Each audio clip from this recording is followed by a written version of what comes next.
At this point, have you been fishing? Or? Have I been fishing? At this point in the edit. Maybe it should be like a retrospective thing, like, we've just been fishing and we did something amazing, stay tuned to see what happened. You know, that kind of thing. What do you reckon? Yes. Yeah. Something like that. Hi gang, welcome back to another episode of Good Grief. Oh man. Good. I don't know about you mate, but I am starving. That is so good. Smell that. Smell it. That smells like money. Wow. I have many passions. Music, beautiful gardens, single cream in a filtered coffee on a Saturday morning. Our Lord and Saviour, Jesus Christ. Alongside these, I have a deep passion for filmmaking, food and drink. With my trusty assistant, Charles Montgomery Fenimore, we are on a mission to film and try the best food, drink and experiences our island has to offer. Along the way, we aim to entertain, educate, learn and inform. So let's dive in as we film it, try it and make it. This is Good Grief.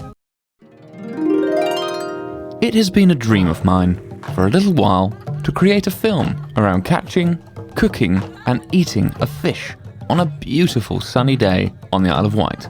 When I got the call from Ben Cook, a locally famous chef here on the Isle, if I was up for doing exactly that, well, I nearly bit his hand off. Our mission, as always, is simple: to create a piece of short-form content for our client Ben, showcasing the beautiful food and location. If we're lucky, we'll get to try some of the amazing food. We're here at Totland. Take a look around. And so our adventure begins, here on the sunny Isle of Wight. Our ambition is to set sail from a paddleboard from Totland Bay all the way to the Needles. What have we got? This is all from Lost Mills. Tom, the incredible baker on the island, he's in Cowes now, and he makes these cruffins, and these were literally the last 3 left. You need to get in early to get those.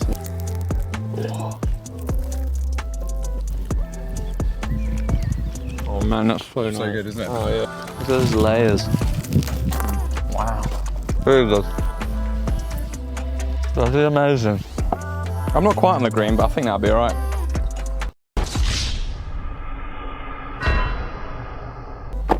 Yeah, I can do that. We're shooting with this bad boy today. This is a Sea Frogs underwater housing for an A7S3. Incredibly difficult to find. New selector. For those that don't know, Totland is about a mile from where we're going. That sounds all well and good, however, if we get the tides wrong, it would mean that we'd be swept out to sea. Believe it or not, this has actually happened to me. I was stuck on my paddleboard for 3 hours without any water. It was awful. Naturally, I wanted to avoid doing this a second time, so we set off from Totland as quick as we could.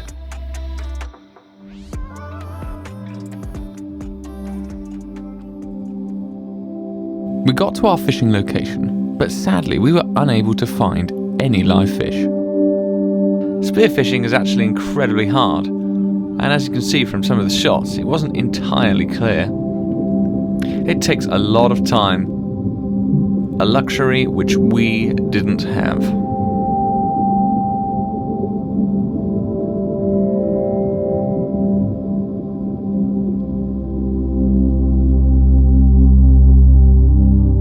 Fortunately for Ben and I, we had a backup. This episode of Good Grief is brought to you by Isle of Wight stock. Stay tuned for more.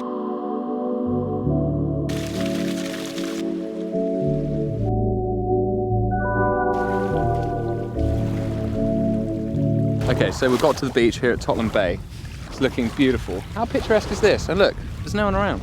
It's just us. We're going to set up a sustainable barbecue here. We're going to shoot Ben cooking some beautiful bass, all while enjoying this incredible scenery, which is sponsored by Isle of Wight stock. He's just arriving. I'm going to head into the water to get some of those cool, authentic shots. Take on how we can make a barbecue on a beach. You've got a printing website, haven't you? Leave nothing but footprints. This is Ben Cook. This is our client today, for whom we're making some content. and we're going to be cooking up a real treat, aren't we? We are. Got a delicious bass that we harpooned. Yeah, straight from this. We totally did that. Yeah. from our friend GC at Smoking Lobster, and it's a really lovely specimen. So this will do well for 4 of us to have a nice little sandwich. Nice. Basically, Ben, in my head, the edit needs a bit of like us heading to adventure, and at the moment it's just us talking about it, then we're there. So that's why I'm doing this, so I can tie it all together.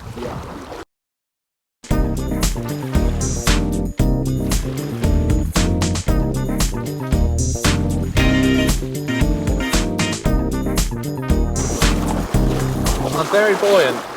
Yeah. I think next time I'll definitely need a weighted belt because I couldn't stay down. I don't know if you can see it. I was like a bit of like some kind of stranded mammal. A floating turd. A floating turd? Charles, please. Well, I think I got some cool shots, but it's hard to tell. Put them in the edit. Insert in the edit, future me. Yeah, some pretty cool. Check that one out. Can you see that one? That's just a photo of Benny Cook. Looking good. All available on Isle of Wight stock, of course, for use of license and purchase at your leisure for commercial and other. Some wonderful things. Those are some naughty sunglasses, by the way. You like them? I do like them. You look like a German tourist. No. And the sizzle of the fish. It's gonna be so good. I don't know about you, mate, but I am starving. I had lunch earlier, but Oh yeah. Well, I didn't have any breakfast, right? And I didn't have any lunch, and we went to boot camp this morning. even after that lovely little bun that you had earlier. Oh yeah, I did have and that then that lovely little... other bun that you had the hour before that. Hey, I had a couple of bites. Oh yeah, you're right, I have eaten, yeah. I've got video evidence of it though. Both times. I'm still flipping starving, alright, so you can shut your mouth. Great. Before we continue, let me tell you about this episode's sponsor, Isle of Wight stock. Let's say you run an Isle of Wight brand, a business whose image is closely tied to the island. If that's you, you'll know all too well how difficult it is to find assets and images that work. Sure, finding a photo of the Needles is easy, but is it royalty free? Is it even available to license? More importantly, is it on brand? When you finally find the one that ticks all of those boxes, you may discover that it will cost an absolute fortune to buy. If only there was a website that offered a solution to this. Well, look no further. Isle of Wight stock has a massive collection of videos and images of our beautiful isle. It's a one-stop shop to find assets, all created right here by islanders. With great licensing options and incredibly affordable prices, it's the perfect resource for your brand. So, next time you need to sell the island as part of your brand, think Isle of Wight stock.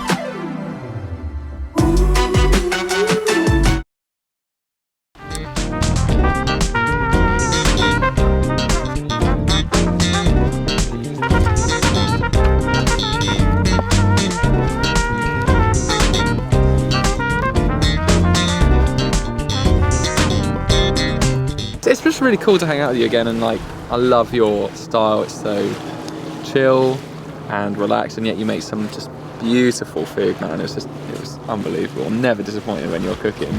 I do want to know, like, how did you get into cooking? So I got into cooking at a really young age. Like, yeah, I got into the kitchens from, I wanted to leave school, so yeah, just got in that way. Just left school, wanted to get out of school and learn to cook. What age was that, mate? I started working in hotels when I was 12.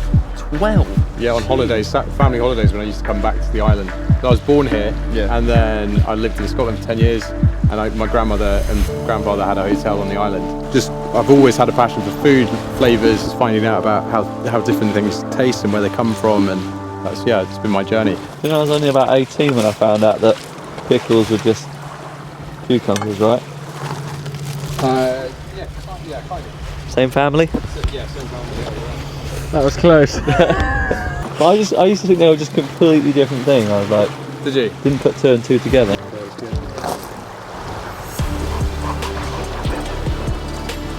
I don't know if you know this, but I haven't eaten today. Ruben's What? kind of renowned for it, actually. Like, feeling hungry. Yeah, that's why I started making YouTube content around eating, alright? Renowned for it, shut up. You gotta know for yourself. Looking forward to some sizzling, that's my favourite thing to film, I reckon. It's interesting now that I've got 2 young boys as well, that the fact that I can watch them and see which food that they like and they don't like, and how, you know, it's just different. Isn't it? My brother, when we were growing up, he didn't like any sort of, you know, he wasn't interested in food, but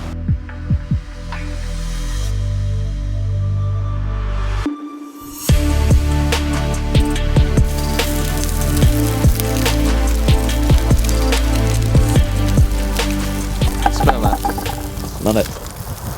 That smells like money.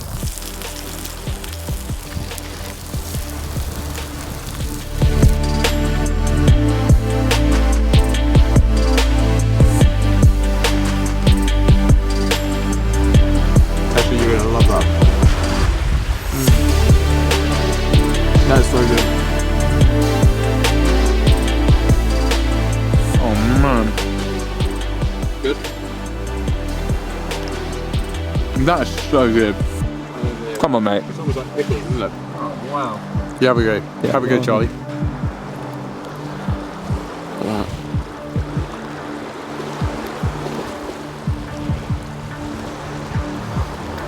That is good, right? So good. Okay, mate, I want to know, like, your unique angle on food. What, like, informs your style? So my style is always trying to find out exactly where the food comes from and what's happened in the food journey. So from supplier to how it's been grown, what's happened to that process. And I think because you can tell a story with how the food gets to the plate, and then and I think it always sings. The flavors always sing if you do it that way. And then using classical techniques to cook it, and then with some modern twists as well, you know, where you can. But mainly it's just all about just cooking and highlighting the raw flavors. You're here on the Isle of Wight, the greatest place in England, right? Maybe the UK. But why did you pick the island? Why The here? jewel in the crown. Well, I was born here, like I said, so yeah, I've been the jewel in the crown of England, and it really is. We do this paddleboard with some friends every year. We paddleboard around the whole of the island, and it's just the most amazing. You know, it never gets boring. Why would you want to live anywhere else, really? My wife, at the moment, we're banding around this question of like, what would your last meal on earth be? And I've come up with the idea that it would have to be like 150 tasting menu and just different courses brought out all the time, because I don't really want to leave the earth, you know, particularly when we live here. So yeah, just keep bringing me out different courses, and yeah, that's what, you know, because I just love flavors and I love finding out about new foods. So they can find us on the Little Gloucester, so the Little Gloucester. Give these guys a little like and follow and subscribe. I mean, what you're doing is sick, mate. So Thanks, Ruben. appreciate it, bro. No, pleasure. What's yours? Most underrated dish? I would say fish, because I don't eat it enough. Fish, full stop. That's Full stop, yeah. anything you find in there. All right. Overrated for me is potatoes. Potato? No, come on. If they're done right. If they're done right, I can't be doing like a jacket New potato. potato. New You don't- potato, jacket potato. Get rid. I can't But be it doing depends it. on the potato. It depends where you got it from. The most underrated food would be a potato. No. Yeah. Stark contrast. Yeah, of course. Yeah, you just said it was not. So, Will and Amy's family secret potatoes are the most delicious things you've ever tasted. Like, that is why. I mean, you've just been eating clearly supermarket crap ones. I mean, you're probably not wrong. I mean, look, I'm open to being persuaded. So if we where is it? Phil and Amy's. No, Will and Amy's. Yeah, Phil and Amy. No, Will and Phil. Amy. Will and Amy at Living Larder. And you can just eat them raw, or No, how you do can't you eat eat them? them raw. Definitely. No. I wouldn't advise that. And they No. would probably be underrated if you ate them raw. Really? Yeah. What would you have to do with them? Well, it depends. If they're new ones, you're going to boil them. Yeah. And have them with mint and, you know. Oh, okay, my mum does loads that. Loads yeah. of butter. Yeah. Yeah, but if they're bigger, then you want to have them as a roast or jacket potato. Okay. But Okay. roast as well, they're delicious. Yeah, they're amazing potatoes. Okay. So butter with the, my mum does potatoes with the mint, but she leaves out the butter, and it's just still a bit. It's a Why? bit shit. Is she dairy free? Not at all. No, she just doesn't like flavour. It's But dead. she likes mint. So She likes like, mint. she Yeah, must like something. some sort of flavour. Toothpaste. Genuinely, I cook sometimes, and you know they do complain that it's got too much. You know, I've had too many spices and stuff. Oh yeah. They, Yeah, it's that sort of older generation. Yeah. My grandmother was like that. She used to hate garlic. Yeah, my mum can't eat garlic. No. Yeah. Why I not? don't know. I think it makes you smell, doesn't it? Yeah. So it's like yeah. it's a detoxer as well. So Yeah. it makes you like sweat and, Does it? and it makes you a bit stinky. Sometimes it makes her feel sick and that, so she just kind of stops Because eating. she associates it with smelling. Do you know what? Yeah, I don't know what it is. Well, I she really- obviously likes smelling nice, so she likes things like mint. Yeah. Yeah, that's I it, don't mate. get where it And comes- taters, risk-free. I mean, you eat a tater, you're not going to smell, are you? It's a wrapper right there. Okay, we're done. What a day. You enjoyed it? Yeah, it's been a fantastic day. The weather has been on our side. Subscribe to Good Grief for more foodie island content and experience content. It's going to be excellent. So we'll see you in the next one. In a Bye, bit. gang.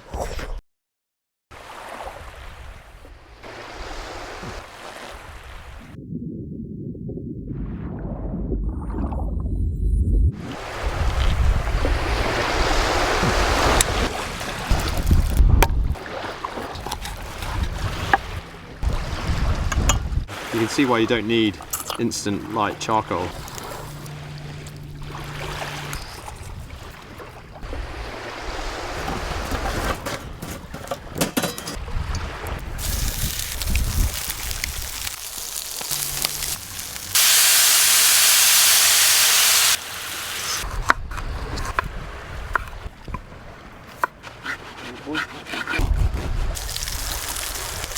And so it was. One of the best days of this year passes.